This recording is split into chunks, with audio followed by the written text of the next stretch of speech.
Hello दोस्तों, नमस्कार। और मेरी यूट्यूब फैमिली को ढेर सारा प्यार। जून का महीना चल रहा है, मानसून अब आने वाला है कुछ दिनों के अंदर। जो भी लोग गार्डनिंग के शौकीन हैं, जो वेजिटेबल गार्डनिंग करना चाहते हैं, जो अपने घर के लिए खुद की ऑर्गेनिक सब्जियां उगाना चाहते हैं, उनके लिए बहुत ही शानदार महीना है। क्योंकि कुछ समय बाद मानसून आ रहा है और इस वक्त जब आप अपना गार्डन सेट करते हैं, चाहे आप ज़मीनी रूप से सेट करें या छत पर सेट करें। मेरे पास ये जो आप गार्डन देख रहे हैं, पूर्ण रूप से पूरा पूरा गार्डन छत पर सेट किया हुआ है और मैं बहुत ही अच्छा उत्पादन गमलों में, कैरेट में, ग्रो बैग में अपने यहाँ से अपने किचन के लिए लगातार लिए जा रहा हूँ, अभी पूर्ण रूप से ऑर्गेनिक तरीके से। दोस्तों, खुद की गार्डनिंग करना, खुद सब्जी उगाना आज के समय में बहुत ज़्यादा ज़रूरी हो चुका है। क्योंकि जो मार्केट से हम सब्जी लेकर आते हैं उसके अंदर हमें यह नहीं पता चलता कितनी मात्रा में उसमें डीएपी डाला गया है, कितना उसमें यूरिया डाला गया है, कितना मात्रा में उसमें और भी तरह के केमिकल फर्टिलाइजर का उपयोग किया गया है। साथ में स्प्रे के रूप में कौन कौन सी दवाइयाँ उसके अंदर डाली गई है उसकी लाइफ साइकिल को कंप्लीट कराने के लिए और ज़्यादा से ज़्यादा उत्पादन लेने के लिए। इसी के साथ साथ हार्वेस्ट करने के बाद भी इन पर केमिकल का इस्तेमाल किया जाता है ताकि वो लंबे समय तक हमें हरी भरी और तरोताज़ा दिखाई देती रहे। इन सब चीज़ों से बचने के लिए दोस्तों हमें अपने घर पर खुद की सब्जियां खुद उगानी चाहिए होती है।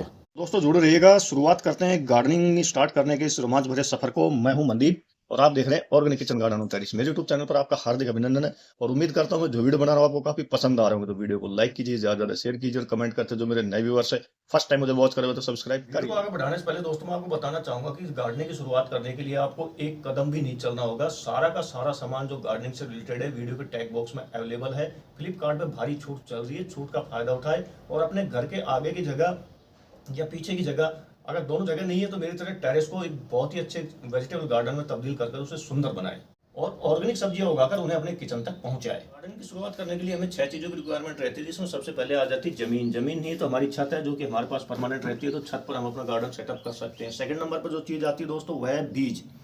इस वक्त आप ज़्यादा से ज़्यादा बीज लगाइए, क्योंकि जो मौसम मानसून आने वाला है इसके अंदर मैक्सिमम जितनी आप सब्जी लगाएंगे उतना आपको बेस्ट बेनिफिट होने वाला है। खास तौर पे जो बेल वर्गीय सब्जी होती है, जैसे कद्दू है, लौकी है, करेला है, खीरा है, इसके साथ साथ और भी काफ़ी तरह की बीन्स हो जाती है, इस तरह की सब्जियां लगाएं। साथ में जैसे टमाटर है, मिर्च है, बैंगन है, इसकी पौधे आप तैयार करें। आप इनके सीड्स को लीजिए, जर्मिनेट कीजिए, पौध तैयार करीबन 15 से 20 दिन में, 25 दिन में पौध तैयार हो जाएंगी। आप उनको ट्रांसप्लांट करें। सेम इसी तरह से छाया के अंदर इनको अभी आप उगाना शुरू करें। इनकी जो भी सीड्स से जो भी नर्सरी आप तैयार करेंगे, हालांकि बाहर तो टेम्परेचर ज़्यादा है, आप जब छाया में इसको सेमी साइड एरिया के अंदर लगाएंगे, इनको जर्मिनेट करेंगे तो ये आराम से जर्मिनेट हो जाएंगे। क्योंकि रात का जो टेम्परेचर वो थोड़ा नॉर्मल होने लग गया, नौतपा जा चुका है और नौतपा जाने के साथ साथ बारिश भी आ चुकी है और दिन के टेम्परेचर में भी थोड़ा सी गिरावट देखने को मिली है।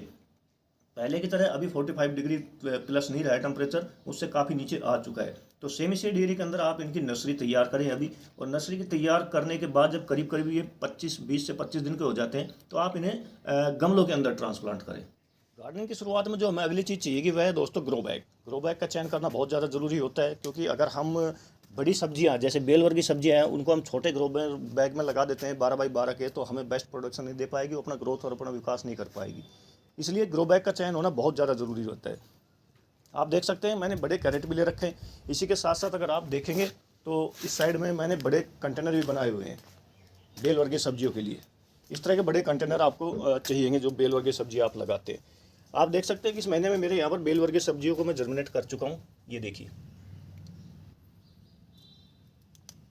तो बेल वर्गीय जितनी भी सब्जी मैंने बताई थी, उन बेल वर्गीय सब्जियों के लिए आपको कम से कम भी तो 15 बाई 15 से ऊपर का ग्रो बैग चाहिएगा।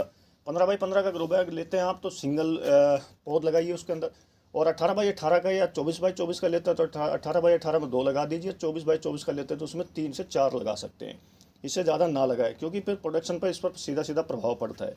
इसी के साथ जब आप जैसे टमाटर है, मिर्च है, बैंगन है, इस तरह की जो सब्जियां लगाते हैं तो इनके लिए आपको 12 बाई 12 का जो ग्रो बैग होता है वो बिल्कुल सफिशिएंट होता है। 12 बाई 12 के ग्रो बैग के अंदर बहुत अच्छा अपना प्रोडक्शन दिखाती है और अपनी हेल्थ को बरकरार रखते हुए आपको अच्छा प्रोडक्शन भी देती है। जो हमें चीज़ चाहिए कि गार्डनिंग के लिए वो है दोस्तों मिट्टी। मिट्टी आपकी ऐसी होनी चाहिए जो बिल्कुल पोरस हो, उपजाऊ हो। ऐसी मिट्टी ना हो कि पानी डाले और टाइट हो जाए, जैसे चिकनी मिट्टी। चिकनी मिट्टी अगर आपके पास अवेलेबल है तो आप वो चिकनी मिट्टी से अवॉइड करें। उसके अंदर फिर आपको ज़्यादा से ज़्यादा जो कावडंक होता है उसको भुरभुरी उपजाऊ बनाने के लिए मिलाना पड़ेगा। इसी के साथ अगर बालू रेत है आपके वहाँ पर तो भी यही समस्या रहेगी आपको कि उसमें ज़्यादा से ज़्यादा आपको कावडंक देना पड़ेगा उसको अच्छा पोषण युक्त मिट्टी बनाने के लिए। इसलिए आपको करना क्या चाहिए, जहाँ खेती होती है वहाँ से आपको मिट्टी लेना चाहिए होता है। जो खेती करने वाले किसान होते हैं उनके जो खेत होते हैं वो एक्चुअली उपजाऊ मिट्टी से भरपूर होते हैं। तो जब वो साल में एक बार, जब एक या दो बार जब उनके खेत खाली होते हैं तो आप वहाँ से मिट्टी ला सकते हैं। वो आपको मना भी नहीं करेंगे मिट्टी के लिए, कभी मना नहीं करते कोई भी मिट्टी लाने के लिए। तो आपको एक पोरस और उपजाऊ मिट्टी लानी चाहिए अपने गार्डन में अच्छा उत्पादन लेने के लिए। अगली जो चीज़ चाहिए कि दोस्तों गार्डनिंग के लिए जो बहुत ही महत्वपूर्ण है, बहुत ही ज़रूरी है, हमारे पास जगह भी हो गई, बीज भी हो गए, मिट्टी भी हो गई, लेकिन इन सब चीज़ों को जब हम मिला देंगे, दोनों तीनों चीज़ों को, बीज को मिट्टी में मिला देते हैं, वो जर्मिनेट होता है, तो उसके लिए हमें क्या चाहिएगा, पोषण युक्त एक अच्छा फर्टिलाइज़र चाहिए होगा।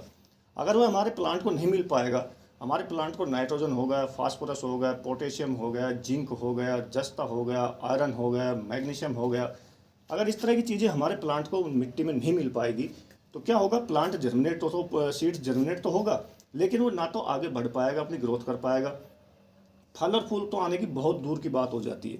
तो इसके लिए हमें क्या करना होगा, एक बहुत ही बेस्ट फर्टिलाइज़र इस्तेमाल में लाना होगा। ये देखिए जो आपको सामने दिखाई दे रहा है,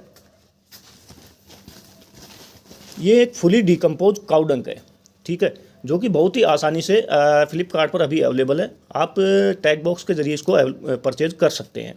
साथ ही इसके जो फुली डिकम्पोज काउडंग होता है उसके अंदर रासायनिक जो चीज़ें हम डालते हैं, जैसे डीएपी डालते हैं, यूरिया डालते हैं, पोटाश डालते हैं, बोरॉन डालते हैं, इस तरह की चीज़ें जो हम केमिकल तौर पर डालते हैं वो ना डालकर एक ऑर्गेनिक तरीके से हम डालते हैं। तो ये ऑर्गेनिक वे में आ जाता है जो काउडंग होता है। इससे हमारे फसल को कोई नुकसान होता नहीं है, ना ही हमारे स्वास्थ्य पर कोई विपरीत प्रभाव पड़ता है। सालों से जो हमारे बुजुर्ग लोग थे, जो हमारे बुजुर्ग थे, वो इसी काउडंग के माध्यम से ही खेती बाड़ी करते आ रहे थे, क्योंकि पहले रासायन नहीं था। 1965 में हरित क्रांति के बाद से ही ये रासायनिक चीज़ों का प्रादुर्भाव जो हमारे देश के अंदर बढ़ा है। तो इस सब चीज़ों से बचने के लिए हमें जो फुली डिकम्पोज काउडंग होता है उसका इस्तेमाल हमें करना चाहिए होता है। नेक्स्ट काम आ जाता है, ये देखिए दोस्तों, जैसे ये लौकी की बेल है, जर्मिनेट हो चुकी है, जो कि मैंने यूज एंड थ्रो गिलास के अंदर की थी। आप चाहे तो जो सीडलिंग ट्रे होती है उसके अंदर भी कर सकते हैं, या डायरेक्ट भी इसको सीड्स को जर्मिनेट के लिए लगा सकते हैं मिट्टी के अंदर। जब इस तरह पौध हमारी तैयार हो जाती है तो अभी ट्रांसप्लांट के लिए तैयार हो चुकी है। अब हमें करना क्या चाहिए होगा, मिट्टी का एक ऐसा कॉम्बिनेशन बनाना होगा जो कि बेस्ट हो, जो हमारे जो प्लांट है उसकी ग्रोथ तो करे, साथ में ज़्यादा से ज़्यादा फल और फूल लाने की अपनी क्षमता को भी दिखाए। अब मुझे गार्डन में करना क्या है, जो मैं ग्रो बैग ले रहा हूँ या जो मैं कैरेट के अंदर कर रहा हूँ, तो 50% तो मुझे उसके अंदर मिट्टी लेनी चाहिए होती है। 50% मिट्टी के साथ साथ ही मैंने करना क्या है, उसके अंदर 30% के करीब फुली डिकम्पोज काउडंग, जो मैंने अभी आपको दिखाया था, इस तरह से फुली डिकम्पोज काउडंग इसके अंदर मिलाना है। आप देख सकते हैं इतना पानी डालने के बाद ही मिट्टी कितनी भुरभुरी और पोरस बनी हुई है। बारिश हुई थी, खूब पानी पिया मिट्टी ने, लेकिन फिर भी पोरस और भुरभुरी बनी हुई है बिल्कुल। तो 30% के करीब हमें इसके अंदर काउडंग का इस्तेमाल करना है। साथ ही इसमें 10% के करीब हमें इसमें जैसे लीफ कंपोस्ट हो गया, भुजा हुआ चूना हो गया, मुल्तानी मिट्टी हो गई, जिप्सम हो गई, इसी के साथ वर्मी कंपोस्ट है, ये सब चीज़ों को आपने 10% के रेशो के अंदर इसमें मिला देना है। साथ में इसी के साथ जो रिवर सैंड होती है, स्टोन डस्ट होता है, जो बालू रेत होती है, 10% के रेशो में आपको इसके अंदर ये मिलाना चाहिए होता है। इससे ये होता है कि मिट्टी हमारी बिल्कुल भुरभुरी बनी रहती है। मिट्टी लगातार पानी पड़ने की वजह से, बारिश का मौसम आएगा तो पानी लगातार बारिश होगा तो मिट्टी क्या नीचे टाइट नहीं बैठेगी। मिट्टी अगर टाइट बैठ जाती है तो क्या होता है कि रूट्स को फैलने का मौका नहीं मिलेगा, और जब रूट्स फैलना बंद कर देती है तो क्या होता है कि पौधा भी अपनी ग्रोथ को रोकना, ऊपर बढ़ाना बंद कर देता है। तो इसलिए रूट्स लगातार फैलती रहे, आगे चलती रहे, बढ़ती रहे, इसके लिए हमें 10% के रेशो के अंदर इसमें रिवर सैंड, स्टोन डस्ट या बालू रेत मिलाना पड़ता है। इस तरह की जब मिट्टी आपकी तैयार हो जाती है तो तैयार होने के बाद आप जो आपकी पौध तैयार हो रही है इसको बिल्कुल ट्रांसप्लांट कर सकते हैं, ताकि आपको एक बेस्ट प्रोडक्शन अपने यहाँ पर देखने को मिल जाए। दोस्तों, जून महीने में जब आप अपने गार्डन की शुरुआत करते हैं तो कुछ नज़ारा आपको करीब करीब 60 से 70 दिन बाद ऐसा देखने को मिलता है, जब मानसून पूरे जोर पर होता है। पूरा गार्डन आपका ग्रीनरी से भरा हुआ मिलेगा। पूरे गार्डन में आपको चारों तरफ सब्जियां ही सब्जियां नज़र आएगी। जिधर आप देखेंगे उधर आपको चारों तरफ बहुत ही ज़्यादा अच्छी तादाद में सब्जियां नजर आएगी। साथ ही पूरी छत आपकी ग्रीनरी से भरी रहेगी। तो वीडियो कैसा लगा दोस्तों, कमेंट करके जरूर बताइएगा। पसंद आने पर ज़्यादा शेयर कीजिएगा। जो मेरे नए व्यूअर्स है, फर्स्ट टाइम मुझे वॉच कर रहे हो तो सब्सक्राइब कर ही लीजिएगा। मिलते हैं आपसे नेक्स्ट वीडियो में नई जानकारी के साथ। तब तक के लिए आपको जय हिंद, जय भारत दोस्तों।